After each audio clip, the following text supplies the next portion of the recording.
Assalamualaikum warahmatullahi wabarakatuh. Innal hamdalillah nahmaduhu wa nasta'inuhu wa nastaghfiruh wa na'udzu billahi min shururi anfusina wa min sayyiati a'malina. Man yahdihillahu fala mudilla lahu wa man yudlil fala hadiya lahu. Wa asyhadu an la ilaha illallah wa asyhadu anna Muhammadan abduhu wa rasuluh. Amma ba'd. Ikhwani fid din, rahimani wa rahimakumullah jami'an. Alhamdulillah, pada malam hari ini Allah Subhanahu wa taala masih memberikan kemudahan dan kenikmatan kepada kita semua, terutama a'zamun ni'am. Allah Subhanahu wa taala masih mempertahankan keimanan dan keislaman di dalam dada-dada kita semua. Ini merupakan kenikmatan yang sangat besar yang patut untuk kita selalu bersyukur kepadanya. Jamaah sekalian yang dirahmati Allah, ini adalah pertemuan yang ketiga pembahasan kita tentang surat Al-Fatihah. Surat yang sangat besar dan surat yang mulia, sehingga banyak sekali penamaan-penamaannya di dalam syariat ini. Disebut sebagai Ummul Quran, induknya Al-Quran. Karena setiap pembahasan yang dijelaskan di dalam Al-Quran, maka secara mujmal, secara global dan umum, itu semua tertulis dan termaktub di dalam surat Al-Fatihah. Makanya oleh karena itu disebut dengan Ummul Quran dan selalu dibaca oleh kaum muslimin di dalam setiap rakaat salat mereka, dikarenakan padanya terdapat keutamaan-keutamaan yang sangat besar.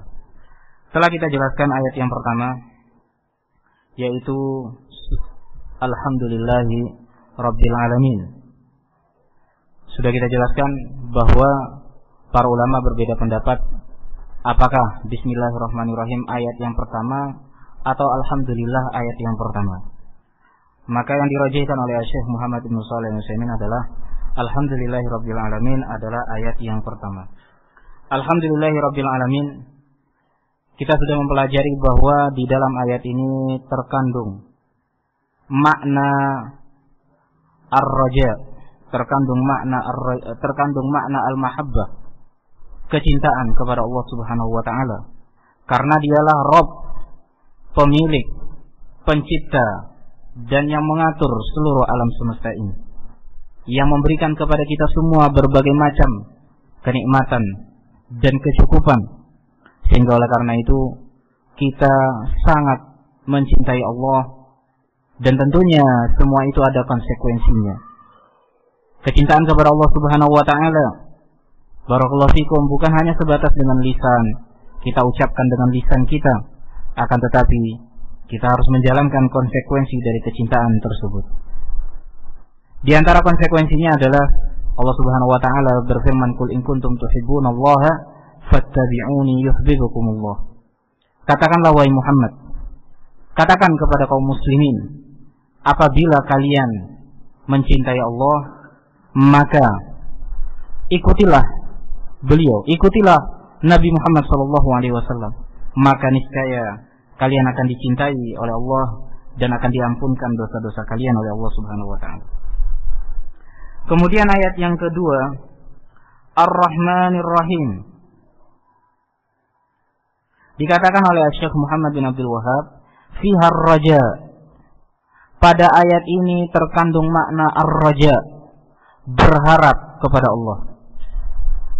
Pada ayat ini Ar-Rahmanir Rahim, yang maha pengasih lagi maha penyayang, padanya terkandung makna ar-raja, berharap kepada Allah Subhanahu wa taala. Karena apabila Allah itu memiliki sifat Rahman, Rahim, maka tentu kita mengharapkan kasih sayang dari Allah Subhanahu wa taala. Dan kita ketahui bersama bahwa kasih sayang Allah itu luas, rahmatuhu wasi'ah, wa anna rahmatahu sabaqat ghadabahu. Kasih sayang Allah itu luas, Dan kasih sayang Allah itu selalu diunggulkan, selalu Allah utamakan daripada kemurkaannya. Barakallahu fikum. Sehingga ketika kita membaca Ar-Rahmanir Rahim, yang Maha Pengasih dan lagi Maha Penyayang, maka akan muncul sikap raja. Kita berharap kepada Allah Subhanahu wa ta'ala. Kemudian ayat yang ketiga, Maliki Yaumiddin, fihal khauf. Maliki Yaumiddin, padanya barakallahu fikum terkandung makna al-khauf. Ketika kita membaca Maliki Yaumiddin, penguasa hari kebangkitan, maka akan muncul sikap al-khauf. Kalau kita menghayati ayat ini, penguasa dari hari kebangkitan, setelah umat manusia semuanya mati, binasa, pada hari kiamat mereka dibangkitkan sebagaimana mereka dilahirkan pertama kali di muka bumi ini. Hufatan, uratan, ghurlan, dalam keadaan telanjang, tidak memiliki alas kaki, dan dalam keadaan tidak dikhitan, sebagaimana mereka dilahirkan pertama kali di muka bumi ini. Itulah Maliki Yaumiddin, pemilik, penguasa hari kebangkitan, yang mana di sanalah Allah Subhanahu wa ta'ala akan membalas semua barakallahu fikum apa yang telah diamalkan oleh umat manusia. Yang mana pada Yaumuddin, pada hari kebangkitan, matahari didekatkan kepada seluruh umat manusia, yang mana ketika itu umat manusia semuanya dibangkitkan di satu tempat, dari awal sampai akhir, mulai dari Nabi Adam sampai manusia yang terakhir kalinya, semuanya dibangkitkan dalam satu tempat, dan matahari didekatkan oleh Allah Subhanahu wa ta'ala, sampai umat manusia ketika itu mengeluh dan merasakan kepayahan dan kesusahan dalam keadaan tersebut, mencekam, kekhawatiran dan ketakutan yang sangat luar biasa, karena mereka akan diputuskan perkara mereka oleh Allah Subhanahu wa ta'ala, imma jannah wa imma nar.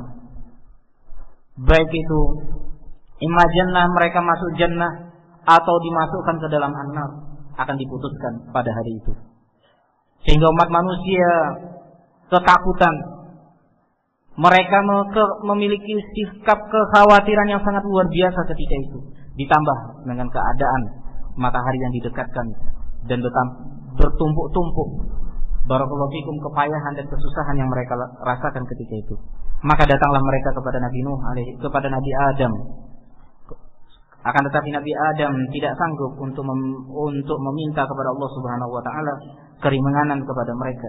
Begitu pula mereka datang kepada Nabi Nuh, Nabi Ibrahim, Nabi Musa, Nabi Isa, semuanya merasa tidak sanggup untuk menghadap Allah Subhanahu wa ta'ala agar diberikan keringanan, sampai datanglah mereka kepada Nabi Muhammad sallallahu alaihi wasallam, dan Nabi Muhammad sallallahu alaihi wasallam mendatangi Arsyur Rahman dan sujud kepada Allah Subhanahu wa ta'ala, dan Allah Subhanahu wa ta'ala mengatakan ilfa' ra'sak, angkat kepalamu, wasal tu'ta, mintalah engkau akan diberikan permintaan engkau, wasfa'tu syafa', dan berikanlah syafaat, maka akan diberikan syafaat tersebut. Maka Allah Subhanahu wa ta'ala memberikan keringanan ketika itu kepada umat manusia berkat syafaat dari Nabi Muhammad sallallahu alaihi wasallam. Itulah yang disebut dengan asy-syafa'atul uzma, syafaat yang besar yang hanya bisa dimiliki oleh Nabi Muhammad sallallahu alaihi wasallam di akhir zaman. Itulah yang disebut dengan al-maqamul mahmud.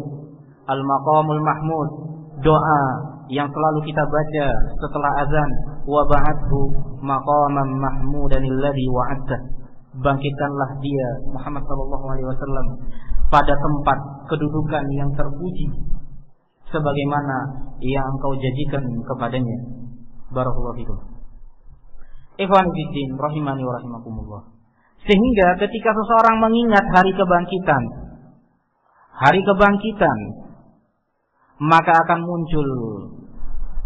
timbul sikap al-khauf kepada Allah Subhanahu wa ta'ala. Keputusan apa yang akan diberikan kepada dia oleh Allah, yang mana ketika itu tidak ada lagi kesempatan untuk beramal. Kesempatan untuk beramal sudah tidak ada lagi. Yang ada hanya keluh kesah, seperti yang diucapkan oleh orang-orang zalim, fataral zalimina, fataral mujrimina musyfiqina mimma fi. Ketika catatan-catatan amalan itu disampaikan kepada mereka, orang-orang zalim engkau lihat ketika itu, kata Allah, musyfiqina mimma fi, khawatir dengan catatan-catatan tersebut. Wa yaquluna ya wailatana, dan mereka berkata, berkeluh kesah, ada apa celaka bagi kami? Ada apa dengan catatan-catatan ini? Dia sama sekali tidak meninggalkan perkara kecil ataupun besar kecuali tertulis di dalamnya. Wa wajadu ma amilu hadira wa la yadlimu rabbuka ahada. Dan ketika itu Allah Subhanahu wa taala tidak akan menzalimi seorang pun dari hamba-hambanya. Maka ketika seseorang mengingat Maliki Yaumiddin, hari kebangkitan, yang mana penguasa dan pemiliknya adalah Allah, akan muncul sikap al-khauf kepada Allah Subhanahu wa taala. Maka ikhwani fiddin rahimani rahimakumullah, 3 ayat sudah kita pelajari dari surat Al-Fatihah, mulai dari alhamdulillahirabbil alamin, yang mana pada lafaz alhamdulillahirabbil alamin segala puji kesempurnaan hanya milik Allah, Rabb semesta alam. Kalau kita menghayati akan muncul sikap al-mahabbah, kecintaan kepada Allah. Karena dialah yang selalu memberikan kecukupan dan kenikmatan, pemilik, pencipta dan pengatur alam semesta ini. Kekuasaannya yang sangat luas, tiada batas. Maliki Yaumiddin. 6. Alhamdulillahirabbil alamin. Kemudian ayat yang kedua, Ar-Rahmanir Rahim, yang Maha Pengasih lagi Maha Penyayang. Ketika kita membaca tentu muncul sikap ar-raja, mengharap, berharap kasih sayang dari Allah Subhanahu wa taala yang sangat luas, yang mana kasih sayang Allah itu selalu unggul dan didahulukan daripada kemurkaannya. Kemudian ayat yang ketiga, Maliki Yaumiddin, penguasa dari hari kebangkitan. Yang mana kalau seandainya kita membaca bagaimana berita-berita Nabi tentang hari kebangkitan, apa yang terjadi ketika itu, ketakutan yang luar biasa, sampai-sampai semua orang tidak peduli lagi dengan aurat, baik pada dirinya ataupun pada orang lain yang dia lihat. Yang mana kalau seandainya hal itu terjadi di muka bumi, tentu semua orang akan merasa risih. Tapi ketika itu tidak ada lagi pikiran, tidak peduli lagi, karena yang mereka pedulikan adalah nasib mereka setelah itu apa, keputusan apa yang akan dia terima oleh Allah Subhanahu wa taala. Muncul sikap al-khauf, takut kepada Allah Subhanahu wa taala. Maka 3 ayat ini mengajarkan dan memberikan makna kepada kita sikap al-mahabbah, cinta kepada Allah, al-khauf, takut kepada Allah Subhanahu wa taala, dan ar-raja, mengharap dari kasih sayang Allah Subhanahu wa taala. Barakallahu fikum. Maka apabila telah berkumpul 3 sifat ini pada seorang hamba ketika dia beribadah kepada Allah, maka inilah asasul ibadah, fondasi dari ibadah yang benar. Seseorang muslim, dia harus beribadah di atas 3 hal ini, di atas 3 fondasi ini. Al-mahabbah, cinta kepada Allah. Ar-raja, berharap kasih sayang Allah Subhanahu wa taala. Al-khauf, takut dari kemurkaan dan siksaan Allah Subhanahu wa taala. Dan apabila seseorang di dalam beribadah kepada Allah Subhanahu wa taala hanya bersifat dengan salah satu dari sifat ini,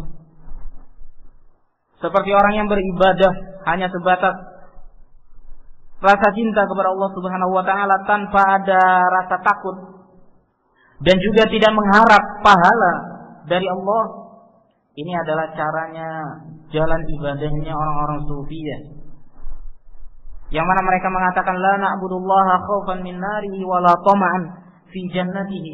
Kita tidak beribadah kepada Allah dikarenakan takut dari nerakanya, dan juga bukan dikarenakan kita mengharap surganya. Wa inna ma na'buduhu li'annana nuhibbuhu, dan kita hanya beribadah kepada Allah Subhanahu wa taala karena kita cinta kepada Allah. Sampai-sampai ada yang menyebutkan sebuah syair.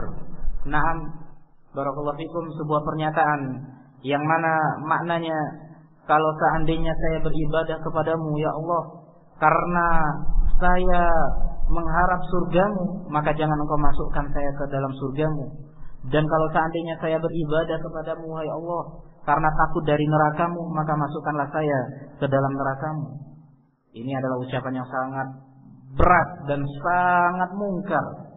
Sampai-sampai ada yang menyebutkan dan menisbatkan perkataan ini kepada Rabi'ah Ar-Rai. Rabi'ah Ar-Rai. Siapa itu Rabi'ah Ar-Rai? Seorang ulama tabi'in dan salah satu dari gurunya Al-Imam Malik rahimahullah. Salah satu dari guru Al-Imam Malik rahimahullah, Rabi'ah Ar-Rai. Rai ini artinya akal. Kenapa di beliau ini digelari dengan Ar-Rai? Dikarenakan kecerdasan beliau. Kecerdasan beliau. Ada cerita yang unik tentang Rabi'ah Ar-Rai. Bapaknya meninggalkan istrinya dalam keadaan hamil, Abdurrahman Al-Farruh. Dalam keadaan hamil dia berjihad sampai negeri yang jauh. Sudah 20 tahun baru dia pulang. Sampai di depan rumahnya, Rabi'ah tidak kuasa menahan rasa bangga dan bahagia, rasa kangen yang sangat luar biasa. Si bapak ini langsung masuk ke rumah tanpa mengucapkan salam. Sementara ada anaknya di situ, anak laki-lakinya, Rabi'ah Ar-Rai. Belum mengenal bapaknya, orang belum pernah ketemu. Kaget kok ada muncul, akhirnya bertengkar, main gulat. Barakallahu fikum, sampai keluar. Akhirnya didengar sama ibunya dan dilihat ternyata itu adalah suaminya, dan dia menegur anaknya. Barakallahu fikum. Akhirnya di situ ketika itu mereka saling menangis dan berpelukan. Keesokan harinya si anak Rabi'ah Ar-Rai berpamitan kepada ayahnya, saya pergi ke masjid dulu wahai ayah. Nah, ya, setelah di masjid kemudian disusul oleh Abdurrahman Al-Farruh, barakallahu fikum.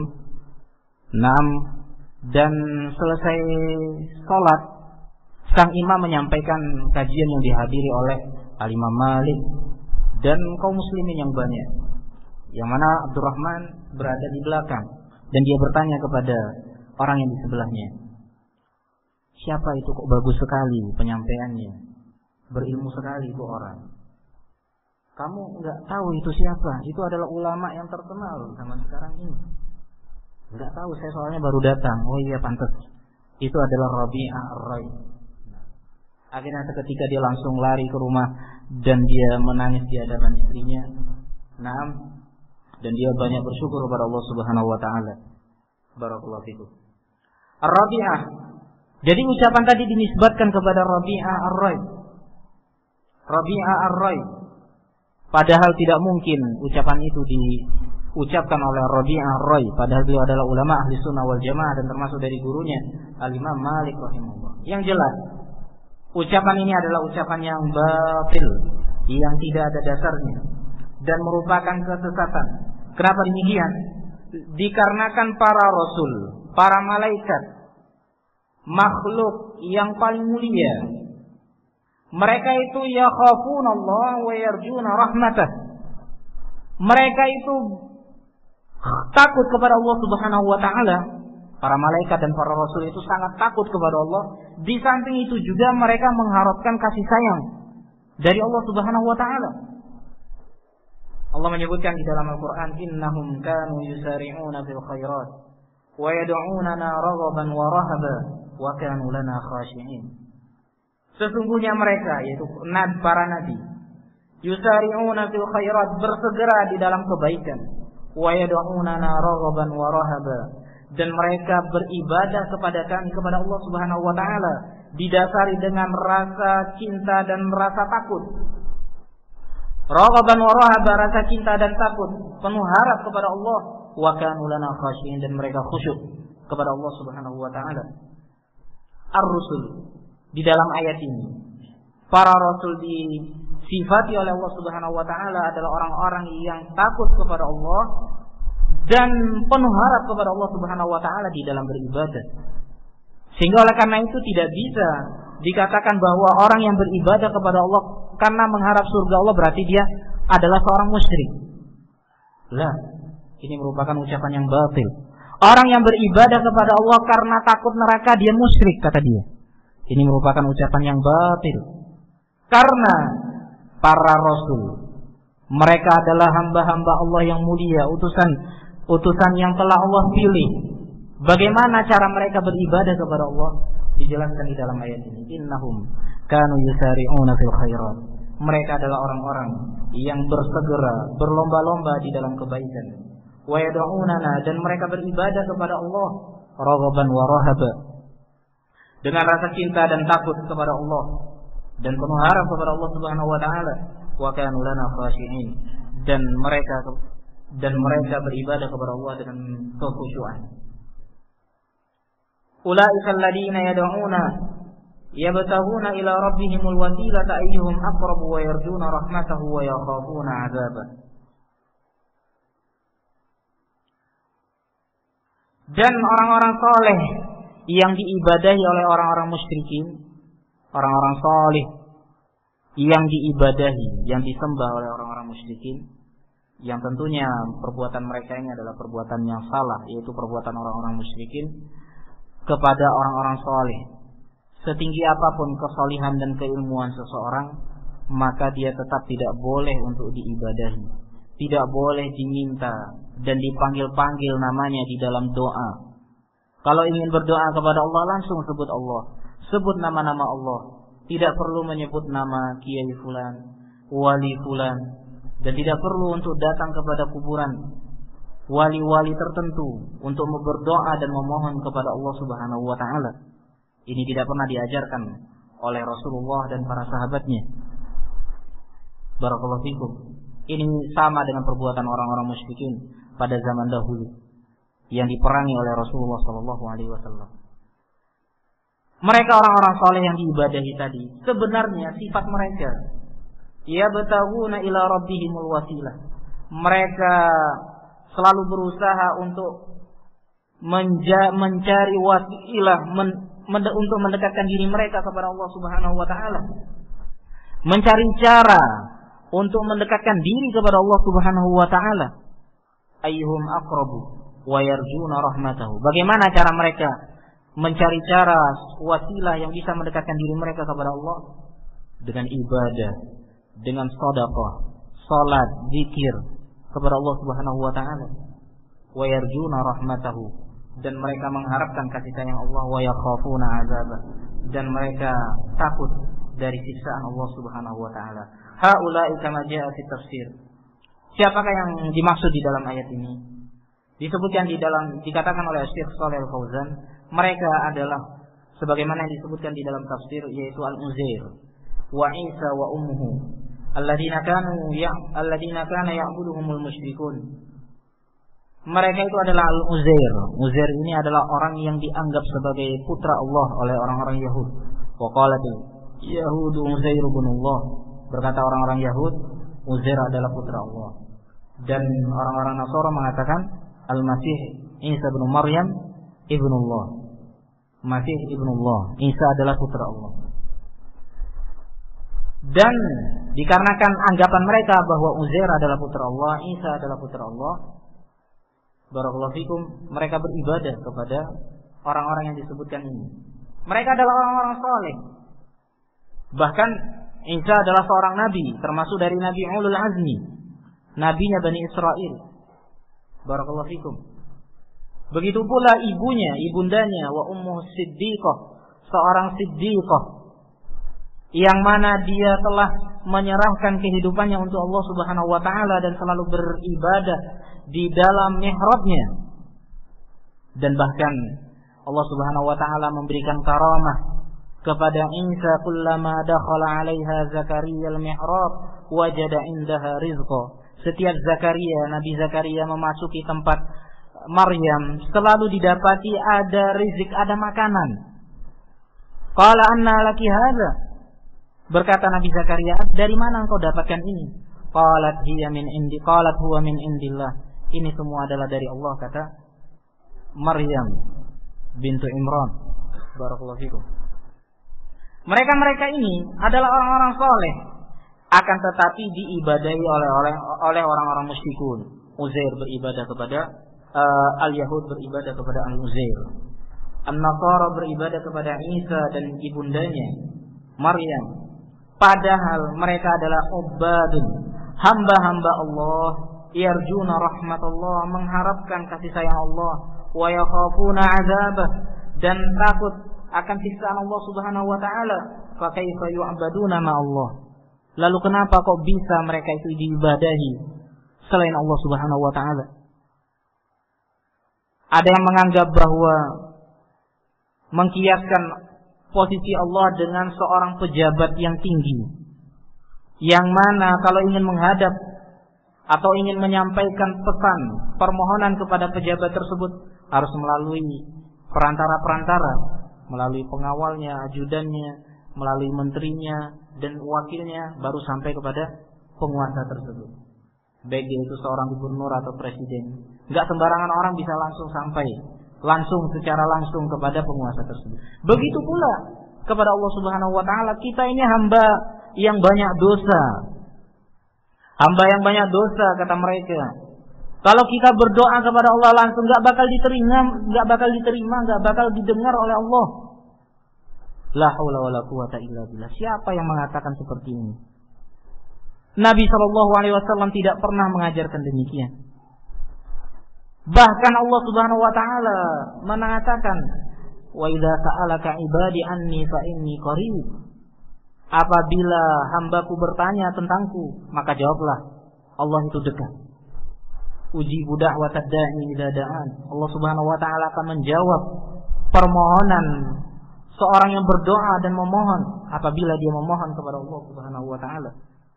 Sehingga tidak perlu melalui perantara. Dan kalau seandainya disamakan antara Allah Subhanahu wa taala dengan penguasa yang ada di muka bumi ini merupakan sebuah barakallahu fikum penyerupaan yang tidak benar. Allah Subhanahu wa taala tidak bisa disamakan dengan makhluknya. Laisa kamitslihi syai'un wa huwas samiul basir.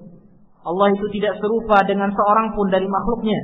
Wa huwas samiul basir, dan dia Maha mendengar dan Maha melihat.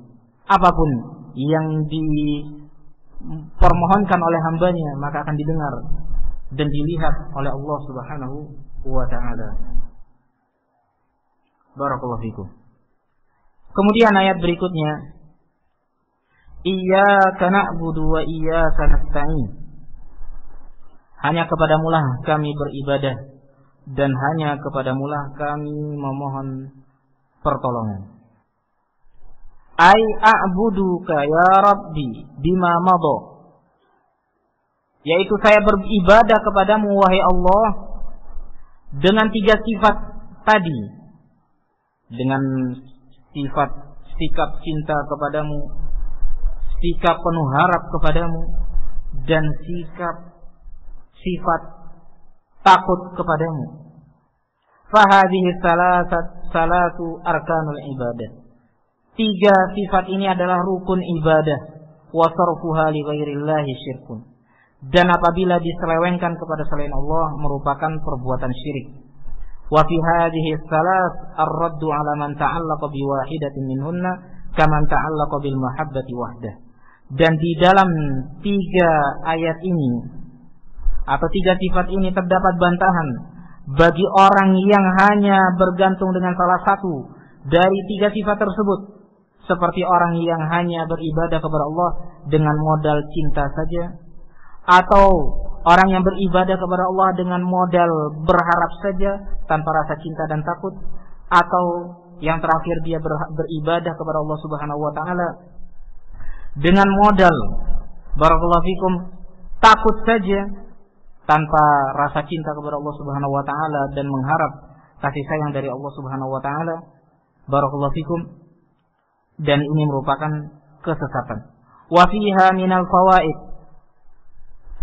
Dan di dalam 3 ayat yang kita sebutkan tadi, Alhamdulillahirabbil alamin, Ar-Rahmanir Rahim, Maliki yaumiddin. Dan pada ayat yang keempat, Iyyaka na'budu wa iyyaka nasta'in. Pada ayat-ayat ini terdapat bantahan. Jadi bisa diurut ya. Naam, alhamdulillah rabbil alamin, rasa cinta, Ar-Rahmanir Rahim, raja mengharap, Maliki yaumiddin takut, Iyyaka na'budu wa iyyaka nasta'in, hanya kepadamu lah kami beribadah dan hanya kepadamu lah kami meminta pertolongan. Yaitu kita beribadah kepada Allah dengan 3 sifat tadi. 6 ayat yang keempat, kita diperintahkan untuk beribadah kepada Allah. Beribadah kepada Allah bagaimana caranya? 6, pondasinya seperti apa? 3 sifat yang disebutkan pada 3 ayat sebelumnya. Dan 4 ayat yang disebutkan tadi terdapat bantahan terhadap 3 kelompok, yang mana masing-masing dari 3 kelompok tersebut hanya bergantung kepada salah satu dari 3 sifat tersebut. Kaman abadallah ta'ala bil mahabbati wahdaha, seperti orang yang beribadah kepada Allah Subhanahu wa ta'ala hanya dengan bermodal mahabbah, rasa cinta kepada Allah. Barakallahu fikum. Wa kadzalika man abadallaha birraja wahdah kal murji'ah, sebagaimana orang yang beribadah kepada Allah Subhanahu wa taala dengan sifat raja saja, mengharap kasih sayang pahala saja, enggak ada modal takut kepada siksaan Allah, seperti orang-orang murji'ah. Siapa itu orang-orang murji'ah? Mereka adalah orang-orang yang mengeluarkan amalan dari keimanan. Mereka mengeluarkan amalan dari keimanan. Mereka mengatakan bahwasanya amalan itu tidak termasuk bagian dari keimanan. Sehingga konsekuensinya seperti apapun amalan seseorang, barakallahu fikum, banyak atau sedikit, maka selama dia masih mengucapkan iman dengan lisannya dan meyakini di dalam hatinya, barakallahu fikum, maka imannya masih tetap terjaga. Mereka tidak meyakini bahwa di sana ada pembatal-pembatal keimanan. Tidak meyakini bahwa di sana ada amalan-amalan yang perbuatan-perbuatan yang bisa mengurangi keimanan seseorang. Barakallahu fikum. Afwan, saya ubah. Nah, mereka meyakini bahwa di sana, barakallahu fikum, tidak ada yang mengurangi amalan satupun yang bisa mengurangi keimanan seseorang. Tidak ada perbuatan manapun yang bisa mengurangi keimanan seseorang. Barakallahu fikum. Karena bagi mereka iman semua orang itu sama. Bahkan sampai-sampai mereka mengatakan imannya Abu Bakar, Umar itu sama dengan imannya pelaku kemaksiatan. Karena mereka memisahkan antara iman dengan amalan. Barakallahu fikum. Mereka tidak peduli dengan ayat-ayat yang menyebutkan tentang bahwasannya amalan itu sangat penting kedudukannya di sisi keimanan, dan bahkan bisa menyempurnakan keimanan, bisa menaikkan keimanan dan bisa mengurangi keimanan. Innamal mu'minuna alladzina idza dzukirallahu wajilat qulubuhum wa idza tuliyat 'alaihim ayatuhu zadatuhum imana wa 'ala rabbihim yatawakkalun. Sesungguhnya hamba-hamba Allah yang beriman, apabila disebutkan nama Allah, maka hati mereka terenyuh. Dan apabila dibacakan kepadanya ayat-ayat Allah, zadatuhum imana, bertambah keimanannya. Dan bagi mereka orang-orang murji'ah, iman itu tidak akan bertambah dan tidak akan berkurang. Tidak akan pernah bertambah dan tidak akan pernah berkurang. Padahal Ahlussunnah meyakini bahwasanya iman yazidu wa yanqus. Iman itu bertambah dan berkurang. Iman itu bertambah dengan ketaatan dan iman itu berkurang dikarenakan kemaksiatan. Barakallahu fikum. Sungguh merupakan sebuah kesesatan yang sangat nyata dari orang-orang murji'ah ini. Pada hakikatnya mereka ini adalah orang-orang yang malas di dalam beramal dan beribadah. Barakallahu fikum. Semoga Allah Subhanahu wa taala melindungi kita semua dari kesesatan-kesesatan orang-orang murji'ah yang salah di dalam ibadah mereka. Wassallallahu ala nabiyyina Muhammad wa ala alihi wa sahbihi wasallam walhamdulillahi rabbil alamin.